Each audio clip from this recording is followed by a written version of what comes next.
ધોરણ 10ની બોર્ડની પરીક્ષા માટેનો મોસ્ટ ટાઈમ ક્વેશ્ચન. સમાંતર શ્રેણી 24, 21, 18ના કેટલા પદોનો સરવાળો 78 થાય? હવે અહીંયા પણ આપણને n શોધવાનું છે. સૌપ્રથમ આપણે લખીએ તો a બરાબર 24, સામાન્ય તફાવત d બરાબર a2 માઇનસ a1, એટલે કે આ a1 આ a2 એટલે 21 માઇનસ a1 24 બરાબર આપણને મળશે -3. ડી આપણને મળે છે -3. સરવાળો 78 એટલે કે એસએન આપેલું છે આપણને 78. n પદોનો સરવાળો આપણને આપેલું છે 78. આપણે શોધવાનું છે n. સૂત્ર વાપરીએ. એસએન બરાબર n/2 બ્રેકેટમાં 2a plus n-1 D. હવે કિંમત મૂકીએ. એસએન એટલે કે 78 બરાબર n/2, 2a એટલે 2 ગુણ્યા a, એની જગ્યાએ 24 વત્તા n ઓછા 1 ડી બરાબર -3. કૌંસ પૂરો.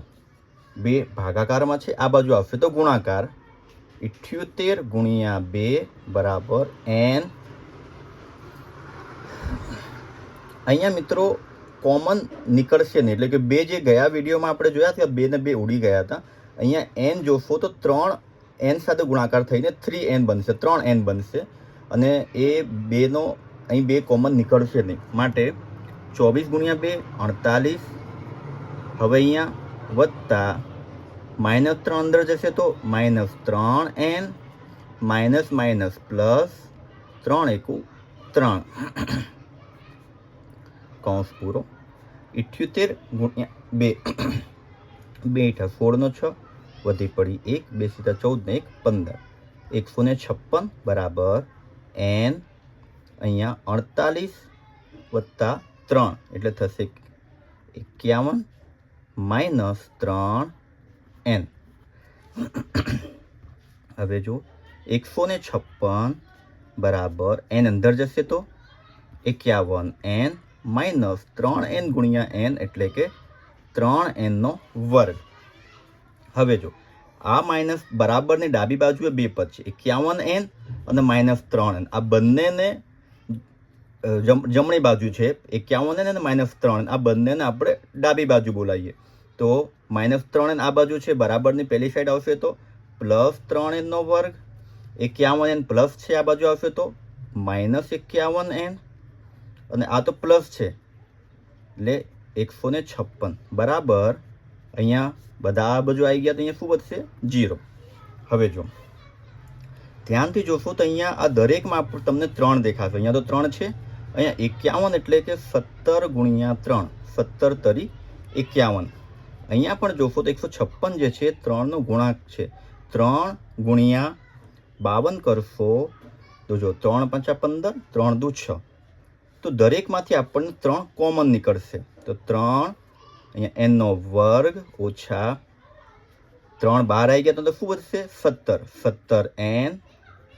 અહીંયા પણ 3 બહાર આવી ગયા તો અંદર શું વધશે? +52 બરાબર 0. માટે n² ઓછા 17n વત્તા 52 બરાબર 0. કેમ? આ 3 ગુણાકારમાં છે, પહેલી સાઈડ જશે તો ભાગાકારમાં 3, 0/3 પણ 0 લખાશે. હવે જુઓ n² ઓછા 17n વત્તા 52 બરાબર 0. હવે 52ના આપણે અવયવ પાડવાના છે કે 52ના એવા બે ભાગ પાડો. અહીંયા શું છે? પ્લસ, એટલે કે 52ના એવા ભાગ પાડો કે સરવાળો 17 થાય. તો 52 કયા કયા ઘડિયામાં આવે છે વિચારો. તો 13નો ઘડી તમે બોલશો 13 ચોક 52, 13 + 4 17. માટે n² ઓછા 13n ઓછા 4n વત્તા 52 બરાબર 0. હવે જો નિશાની અહીંયા માઇનસ માઇનસ કેમ મૂકી બંને બાજુ? તો ધ્યાન રાખો મિત્રો, જ્યારે પણ અહીંયા પ્લસની નિશાની હોય ત્યારે આ બંને નિશાની હંમેશા સરખી આવશે. અને કઈ આવશે? જે નિશાની અહીંયા ઉપર હશે એ જ બંનેમાં આવશે. જો અહીંયા પ્લસ હોય તો બંનેમાં પ્લસ આવશે, માઇનસ હોય તો બંનેમાં માઇનસ આવશે. ક્યારે? જ્યારે અહીંયા પ્લસ હોય ત્યારે બંને નિશાની હંમેશા સરખી થાય.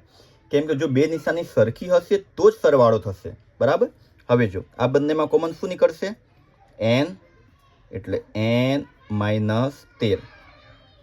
અહીંયા કોમન શું નીકળશે?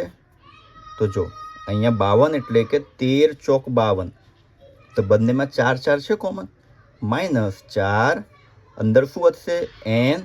હવે જો આ પ્લસમાંથી એક માઇનસ તો બહાર આવી ગયા એટલે અંદર વધશે એક માઇનસ 4 પણ બહાર આવી ગયા તો વધશે 13 બરાબર 0. ઠીક. હવે જો n માઇનસ 13 n માઇનસ 13 બહાર લખી લો. અંદર શું વધશે? n માઇનસ 4 બરાબર 0. હવે જો આ બંનેનો ગુણાકાર 0 થાય છે એટલે n માઇનસ 13 બરાબર 0 અથવા n માઇનસ 4 બરાબર 0. માટે n બરાબર આ માઇનસ 13 પેલી સાઈડ જશે તો પ્લસ 13 અથવા n બરાબર આ માઇનસ 4 પહેલી સાઈડ જશે તો પ્લસ 4. હવે જો એનમાં બે જવાબ મળે છે, 13 અને 4. આ બંને જવાબો સાચા હોઈ શકે. કેમ? કેમ કે બંને પ્રાકૃતિક સંખ્યા છે એટલે n બરાબર 13 પણ હોઈ શકે અને n બરાબર 4 પણ હોઈ શકે. માટે આ દાખલા માટે આ બંને જવાબો સાચા છે, n બરાબર 13 અને n બરાબર 4.